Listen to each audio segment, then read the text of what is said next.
Gatos kasing lamig, nakatabi ka. Tuwagin itong ice age trap dahil pumapalo ang lamig nito ng negative 20 degrees Celsius. At ang pinakahuling umalis sa loob ng pinakamalamig na freezer trap ay mag-uwi ng Gcash card na may lamang 30,000.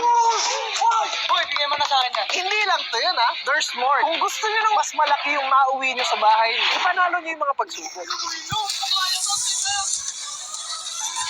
At ang mga maglalaban na imbitahan natin si Kuya Romnick representing ang mga tropang Grab Riders. Andito din si Kuya Ernie, ang tapang ng mga tropang tricycle drivers. Laban sa tatlong BG. At ang pinakamabigat nilang kalaban na si Big Bull. Sa sobrang lakas niya, siya lang naman ang top 3 arm wrestler champion dito sa buong Pilipinas. Gusto ko na trash talking to. Ano? Hindi arm wrestling ang pinasuka mo liga. Oy! Di mamaya ako trash talk yung wrestle mo. Sakalim mo. Handa na! Handa na! Wala na. Oras na para pumasok.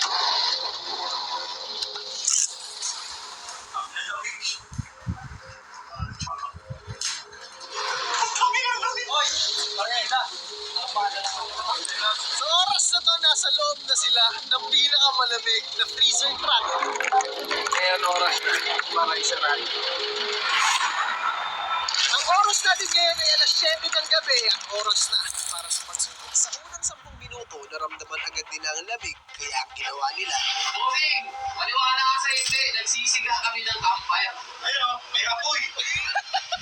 nagsisiga nga ng apoy. At dahil ramdam agad nila ang lamig, bigyan muna natin sila ng tigi-isang jacket dahil mabigat ang paparating na pagsubok. Eto boy, nararamdaman ko. Ang magpapalis dito yung mga consequence ng challenge. Okay, nga. Yun ang magpapalis sa akin. Eto na ang mabigat na pagsubok.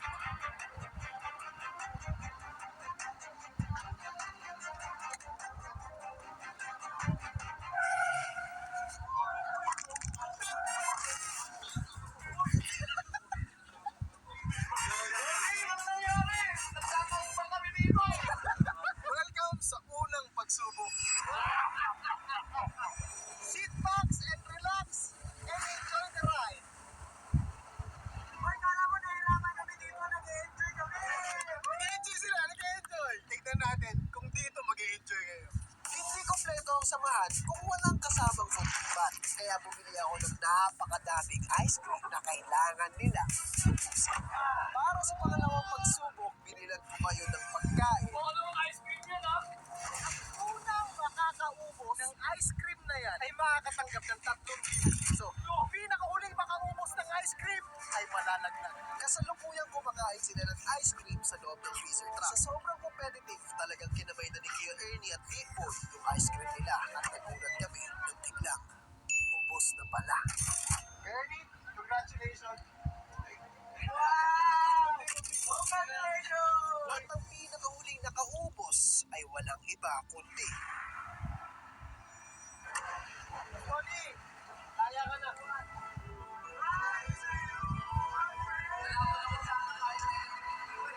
Alam mo namang mahina ako sa mga magtitigas sa pagkain eh. Bossing, pasensya ka na. Boss Tony is now out of the game. Dahil bad trip ako. Dito na natin pinulit lahat ng jacket at pati t-shirt kasama. Medyo na kayo. Pagutusan lang. Medyo na-enjoy pa nila yung lamig ngayon. Pero oras na. Kuys, kasodo na natin yan. Sige, sir. Kasalukuyan, inoto natin ng negative 20 degrees sa loob ng truck. Para sa pangapat na pagsubok, medyo madugo na to. Dahil lahat ng pantaas nyo kailangan nyo ibigay sa akin. Sumunod na ako. Dahil lang sa t-shirt nagpatalo ka, wala, mahina ka ba? Daminsu, officially out of the game.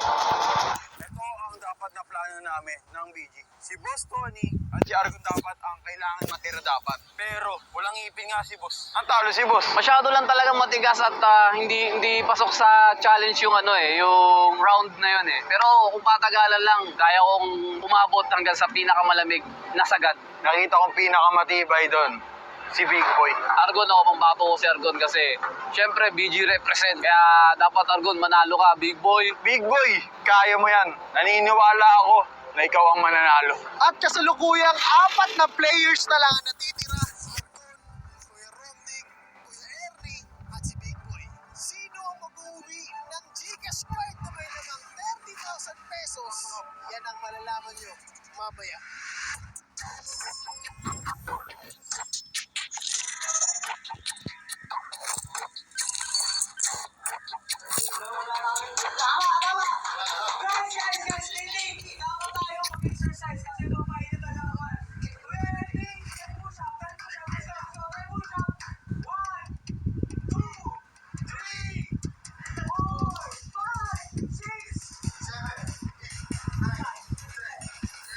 Diskarte na sila para malabanan ng lamig. At kami, inanda na namin ang pagkain nila para makatagal pa sila. Food delivery!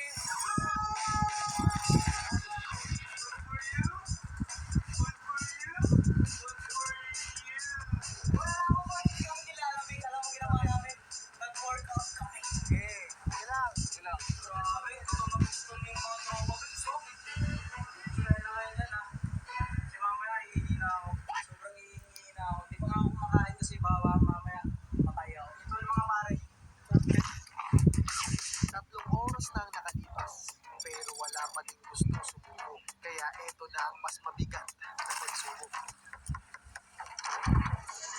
Nilalamig ko hindi? Uy, nilalamig. Nilalamig kayo, huwag ka na magpakalis. Meron akong offer sa inyo. Meron kayong dalawang pagpipilian. Una, ice bucket. Pangalawa, umexit at kunin kong 3,000 piso. Malayo yung 3,000 sa 30,000. Ernie, 6,000? O ice bucket kapag hindi nyo tinanggap to.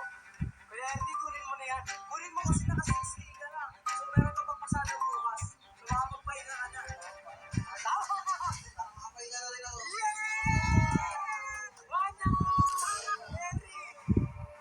Okay, officially, Kuya Ernie ng BF Toda is now eliminated. May mauwi na rin naman ako kaya okay na to. 6,000 na rin naman to. Hindi talaga para sa akin. Para sa kanila na lang talaga. Ngayon, 3 na lang sila. Big Boy, Argon, Kuya Romnick. Wala tatanggap ng pera? Wala. Tatanggap? Gusto ni, duda ko nun. Kay Argon muna. Uy, ba't ako uno? Dahil ayaw nila sumuko, kailangan natin patindihin ng konti. Kuya Romnick, nandito yung anak mo, Kuya Romnick, oh. Inspirasyon, abang-laban. Ano yan? Bawi-bawi. So, wala mas na. Oh my goodness, ayaw nila ng ice bucket. Ay. Pero nice try kay Romnick. Yung 3,000, Gcash sa'yo. Okay? Ito naman, kaya ko naman pigil na kasi yung kanina, nung pag-over na talaga, halos kita nyo naman, hindi ako makababa. Yun na nararamdaman ko talaga yung cramps. Kasi di ba nagsimula ako magtrabaho ng umaga kanina. So maghapon, napagod na lang din siguro. Saktong-sakto, andito yung inspirasyon ni Kuya Romnick, oh. Ay, hindi na kinaya talaga eh. Ramdam ko yung pagod ni Kuya Romnick, umaga pa nagtatrabaho na. Kaya yung 3,000 Gcash, na ibibigay ko sa'yo, gawin na na 5,000. Okay? Salamat Kuya Romnick. Oh, sampulan mo na si Argon. Sampulan mo na si Argon. Patindihin mo, matikas yun eh. Ice bucket. Grabe. Walang reaction si Argon, man. Kasi recovery, push up. Oh, si Big Boy na. Argon,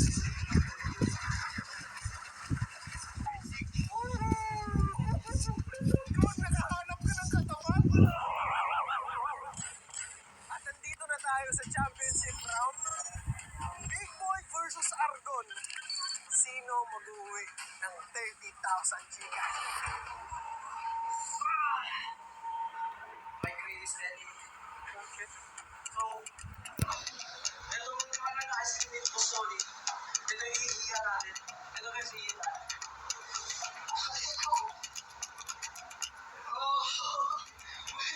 May gusto mo ako malakas. Hindi natin yan na. Yan! Yan yung flavor ng iigot.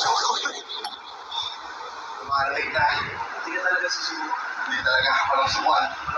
Nag-promise na ako. Dalaman mo natin kung sino yung pinakamag-ibig ng mentality. Dahil sa Ice Bucket Challenge, mas dumoble ang lamig na nararamdaman nila. Alas 3 na ng umaga pero wala talagang gustong sumuko sa kanilang dalawa. Kaya, Para sa inyo, regalo. Merry Christmas! Ganda na una mo ko ah. Pahinga muna kayo, Brad. Dahil pag inabot tayo ng umaga, meron akong sorpresa para sa inyo. Muna mo na sleep, Wayne. Night-night! Yan, bye-bye. Paalam.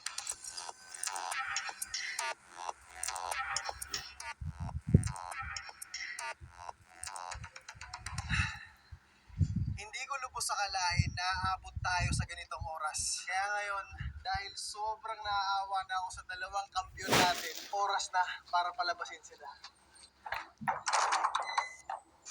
Mga kampyonato! Wala pa rin plano sumuko, umaga na!